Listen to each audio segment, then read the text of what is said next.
Hey everybody, welcome back to another very exciting LEGO City update. Today we're going to be placing the 2023 Avengers Tower in the LEGO City. It's right over here on one of my build tables beside the existing Avengers Tower, which was my custom version.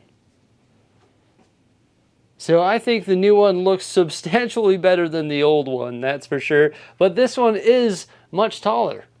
So there's an easy way that I could place this in the LEGO City. I could just put the new one where the old one used to be. It was right beside the Daily Bugle and behind the Fire Brigade. Something along the lines of this, although I did slide it over 16 studs. But that is the new Avengers Tower beside my modified Daily Bugle. Which one is taller?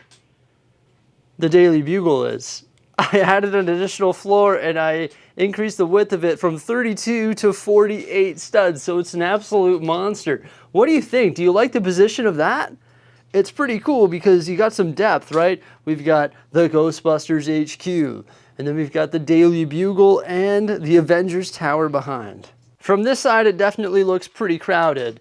What I could do is increase the gap from 16 studs to about 32, which is about there, and that would give it some more separation from that massive Daily Bugle. That does look pretty good. Maybe what I could do is give the Avengers Tower a custom base plate and boost it up 3, 4, 5 bricks or something like that. But I don't think there's enough space around the base of it in that position to accommodate something like that, because if I'm to boost it up, well then I need to create stairs around it. So then I need to increase the size of the base around the Avengers Tower to 48 by 48 studs. Or what I could do is get a second Avengers Tower, just like I did with the Daily Bugle, and increase the size of it and make it huge. Oh my gosh, that would be a very difficult project just because of the angles you're working with there and also the curves. It would have to grow both width-wise and also depth-wise as well, and then of course height-wise as well. So it would have to grow in every single dimension, and it would be a lot harder to double the size of this building compared to the Daily Bugle. That's a guarantee. Another thing that I could do is head over to rebrickable.com and check out Brick Artisan's page. He's actually been issuing a bunch of different instructions called the Avengers Tower base, and there's a whole bunch of different sizes. The one that I'm looking at is 64 studs by 48 studs, so 2 base plates by 1.5 base plates. That would be a huge amount of real estate for the Avengers Tower. It would essentially take up a plot of land like this here, where we have 4 modular buildings, whether it be the Grand Emporium, the Palace Cinema, Sesame Street, the Disney Costume Shop. And then there would be a half base plate of space in front of it that you could use for landscaping. But you could build one of those rebrickable models, plop it in the center of the city like right here, and then have a nice half base plate out front, and it would look pretty cool. But I just don't know if I want to give the Avengers Tower 4 base plates. Now, placing the Avengers Tower right there seems like the cheating way of doing this. This is supposed to be something grand. You know, you place the Avengers Tower in the city and it should cause a huge amount of changes. And not too long ago when I was talking about placing it in a different video, I was saying, be prepared because I'm going to do something crazy in regards to placing the Avengers Tower. And I had this crazy idea of removing some things from the LEGO City to free up 8 base plates, and then I was going to cycle a bunch of modular buildings around and give the Avengers Tower a spot right up front and center like I was just talking about. So what was this crazy idea? Hey, the more I look at that, actually, the more I like it. Seriously, but maybe it needs some sort of booster. I'm just not a huge fan of the lack of space over here. There's not even a full sidewalk on the road, and it's a one-way road. So there's not really any space to give this a mills plate booster. I'm getting sidetracked. So what was this crazy idea I had that was going to free up 8 base plates in the LEGO City? Well, over here in the residential area, I've got 2 structures that take up 8 base plates because I created massive yards for them using huge mills plates. And of course, that is the Home Alone house and the Simpsons house. They just take up so much space. Think about that. 8 base plates. That's 8 Avengers Towers, or 8 modular buildings, or 8 residential buildings. It's actually crazy. So if I were to remove these two massive plates from the Lego City, what I could do is cycle over my entire residential area. Because down there at the Apple Tree House, that's 1 base plate. Then the Modern Family Home, 2, 3.5 with the next one there. And then 4 Privet Drive, that's 4.5.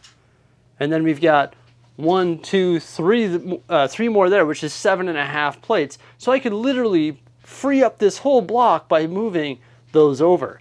And then this downtown could slowly start creeping over here. Or what I could do is leave these residential buildings there and use this new space that I have here for things like the poor bowling alley, which is currently being shadowed by huge buildings like the Avengers Tower.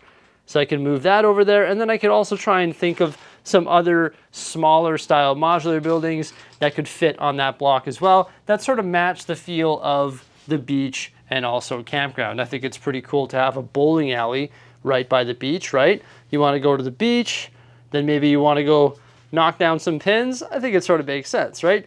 So I was thinking maybe I could do that, but then it's like, what am I going to do with 8 base plates of space in the Lego City?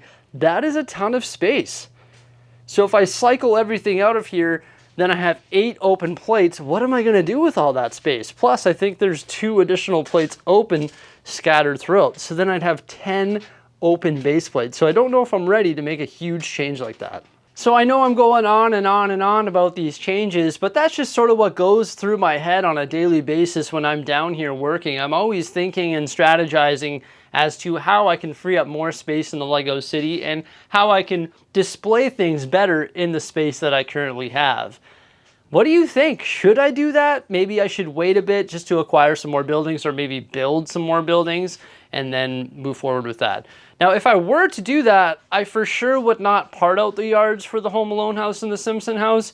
I would keep those. And what I would do is just put them on the platforms underneath the city by like the mansion and some of the castles and stuff that I have down there. So when I do have a bigger space, I could very easily reintegrate those back into a Lego City layout.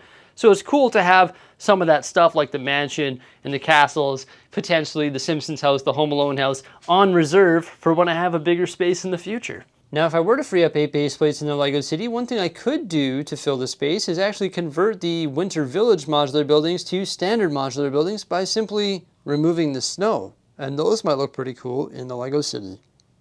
All right, back to placing the Avengers Tower. Should I leave it there or should I give it a different home? I sort of wanted it up front here, but I don't know if I want to give it 4 base plates, right? That's a lot of real estate, but it would be cool to have it within these front blocks here, just because it's a fantastic set. We'll be able to build a whole bunch of stories around it and the Daily Bugle and also the Sanctum Sanctorum and the Ghostbusters HQ, just like the good old days with Pop Culture Street, right? Not that we can't do that now, because look, there's Wong and his hot dog. That's a fantastic story.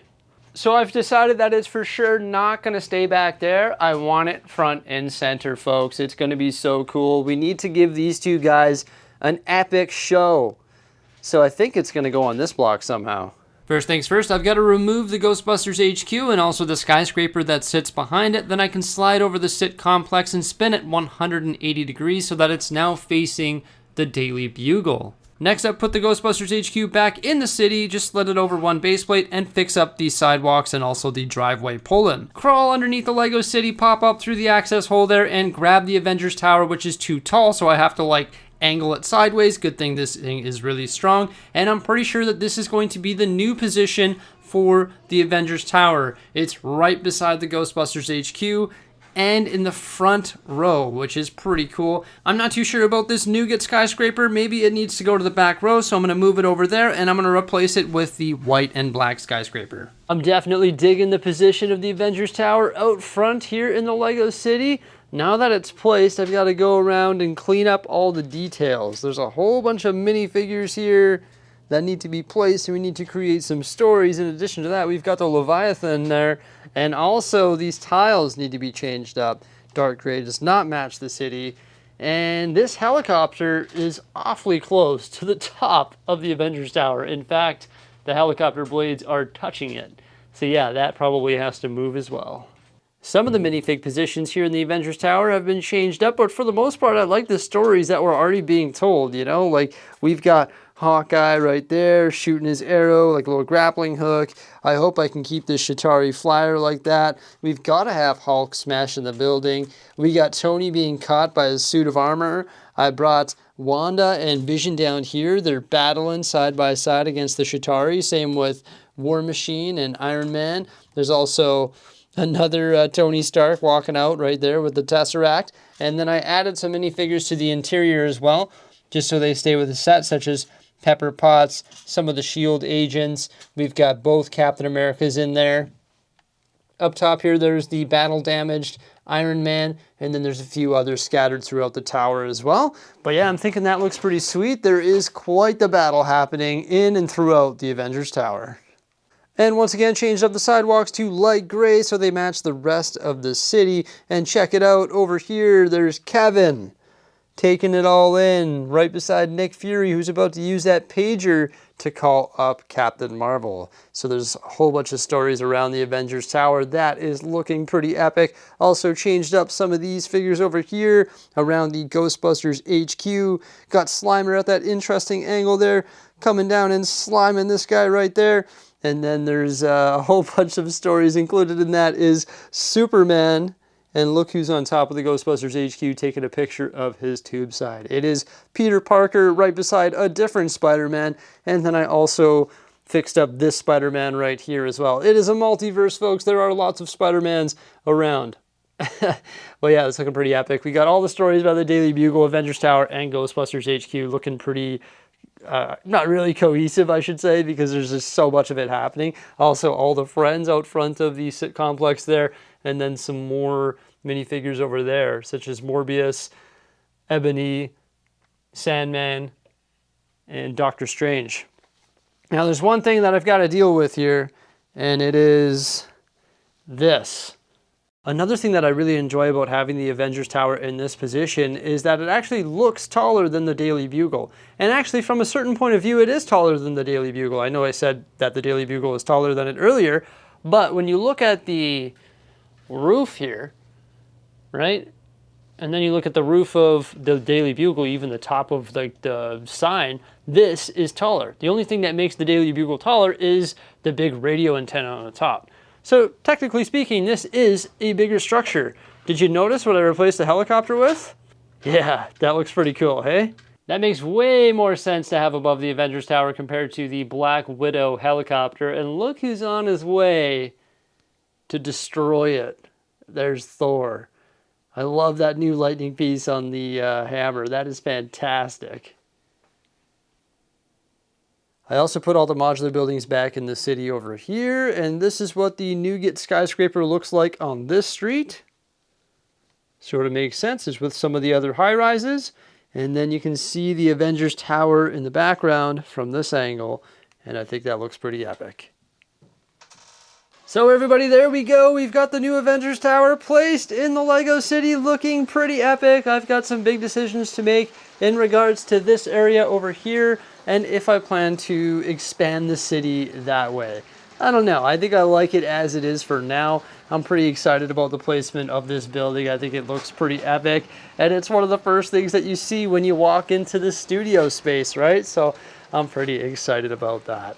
Everybody, I hope you enjoyed this video. Please remember to like, subscribe, and stay tuned for some more great stuff coming out in the very near future. And of course, have yourselves a fantastic day. Farewell!